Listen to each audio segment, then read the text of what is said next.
Product comes in a box like this, the TEX series. Cabinets come in a box, 2 in a box, depending on what size you got. We have 2x3s, 3x3s, 2x4s, and 3x4s, and that using that combination, you can build basically any size screen you want. So these are the different sections that come in a box. We're going to snatch that out of there, and that's going to be a section of this sign. You're going to sit up into this frame that we've built here. So if you look at the frame, there's just going to be a cross brace wherever you're going to meet those boxes. We're going to use some plates here, and those plates are going to hold that each of those cabinets where they join to them each other by the back by sandwiching that together on that frame. So we'll have Sean put that in there. He put a couple shims under there too to give us a little clearance in case the frame's not perfectly square, and or just to keep it up off there so you can get some air through there so it doesn't corrode, you know. So that's the first cabinet, how it sets into place. Look, they're balanced pretty good. There's a side profile of that going on. We should almost have a second person, but I'm doing the video in here, so you can kind of get the idea. Looks pretty stable. Hopefully don't hit the floor. So those boxes are going to meet there. Joe, you want to go over with those plates over here? And 2 of the longer bolts, if you would. So that plate here, that 4-hole plate, is going to meet these 4 cabinets, and that's going to just basically make a sandwich there. And we're going to keep that kind of loose to start with because we're going to go down here and down into the cabinets where they meet. There's some additional bolts that can be added. Also levelers here on these. And there's levelers on the bottom so you can actually level off your frame. If you're a little bit crooked. If you're a little crooked, exactly. So we're going to actually put them side bolts in there too. They're smaller ones, and we're not going to tighten the one Sean's working on there until we make sure that face, they meet up and we've set those 2 side bolts. So we'll go ahead and do that, and I'll get back in a minute here and show you the front of this. Now we're going to continue on the ends here where you don't overlap cabinets. We actually cut the plates, and we're going to just tap them into the frame and run our bolts in the end down there. And here in a second, we're going to put the ones that go between. And again, we're keeping all this just snug just to hold things in play until we get these faces leveled and lined up. What you do here is you'll drop the box from the back so you can get at that, access that hole in there to add our little bolts. There's one down below, and those are going to keep our faces together. So we'll do that, and then what we'll do is we'll come around the front as we're tightening that, and we'll make sure we keep the face nice and flat so those stay together really nice first and level so there's no gap in between them.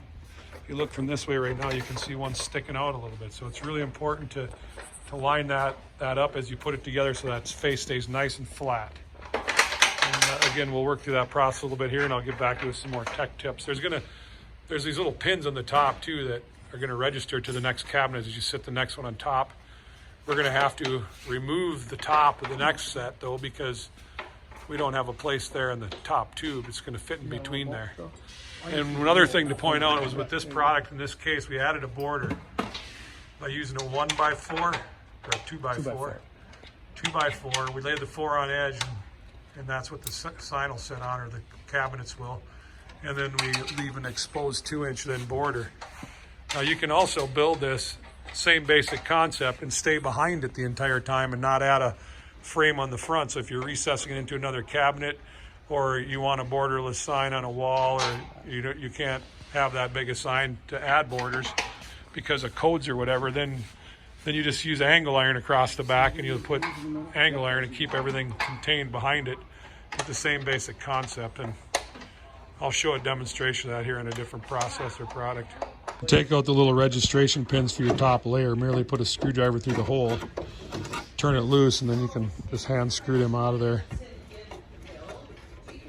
You will have an exposed hole, which is not a bad idea to stick some silicone in just so water, if it does come around there, doesn't drip down in them holes. Not that it's a problem. If you forget, this is totally waterproof. It's not a big deal. And now that we're getting that bottom section on, something to point out is we're going to want to make sure we build on the opposite side so the weight doesn't want to flip this thing over on us. If you're held from above, it's not as big of an issue, but it's still a consideration one should make. So we'll put the next 2 bottom ones on this side to keep the weight balanced out and continue to build it as such so we don't tip over, as I pointed out. Okay, so now we've got 2 sides on here at the bottom level. And we've put the end pieces on where you can see we've cut the plates down and we tap those in there into the frame. You could weld them on, whatever. But it's pretty straightforward, pretty easy. Those plates are what grab the cabinets, and they're all secured in each corner. In the middle, they're going to intersect 4 cabinets, and the 4 plates hold that corner together. And then the tube that overlaps that you're tagging onto, in the case that you're doing it in the intersecting 4 points like that, is going to be an 1.5 by 2 inch tube, 2 inches wide, 1.5 inches deep. I think you probably could go 2 by 2 also if you wanted to make it a little beefier. But on these smaller signs, you know, this is plenty good. And I'm going to point out once again, we've made a border around this one. And what we did there is, if you look from the edge, we caught the back side of the 4-inch tube. Okay. And then the cabinet just basically sits right on there and barely sticks out the front. And it's a real nice, clean look. Really, really easy to do. And now that we're done, this screen's going to be accessed only from the front. There's not a lot of room to get in the back side of it, so we're going to close these cabinets up as we assemble this thing.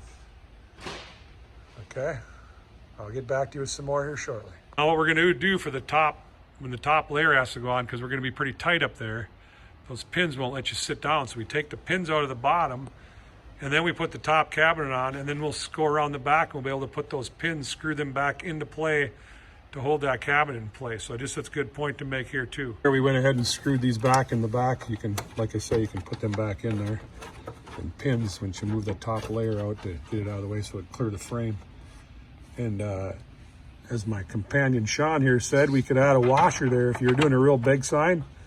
There's been times where we've put washers in there to help pinch those 2 cabinets together, in addition to these 4 bolts that you can see are being put in there to hold with the plate. So there's kind of what goes on then. So those 4 bolts are going to meet that cabinet and go into those bolt holes. Up here, we're just going to tap into the frame again because it's the outside edge. Sometimes that's angle iron right there rather than a frame around it, depending on your project.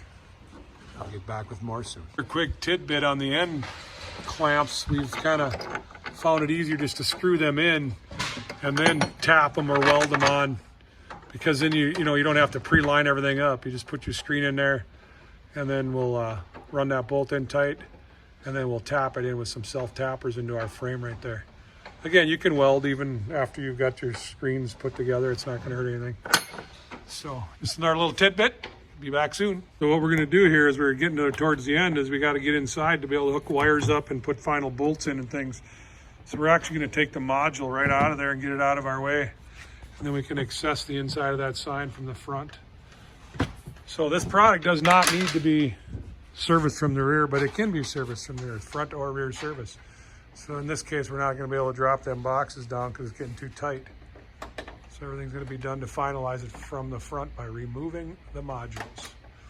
Back at you soon. Here we got another sign that's been actually built into a larger cabinet, which is this, in this case, is routed aluminum faces, and as you can see there, with acrylic backed graphics or whatever. But this is very similar, but you can see they didn't build this with any kind of border around the LED.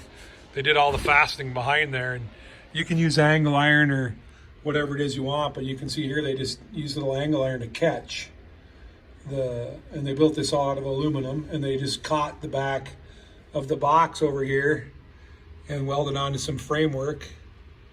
Okay, and in the middle they're going to have put that tube in there again for the plates to meet and just kind of support everything from the back. It's really, really quite easy if you can just leave an opening there and just, build yourself a little framework, and then you can recess it. And then as you can see here, to hide or border the LED rather than put the trim around it like we did on the frame I showed in my earlier video, this is just using some angle aluminum to attach aluminum sheeting to butt up next to the face of the screen, and you can see it's nice and clean. And again, look how nice and flat that screen is when we assemble it properly by putting it together there. It's just really a nice product. Works really well, and we have it in stock here in Minnesota.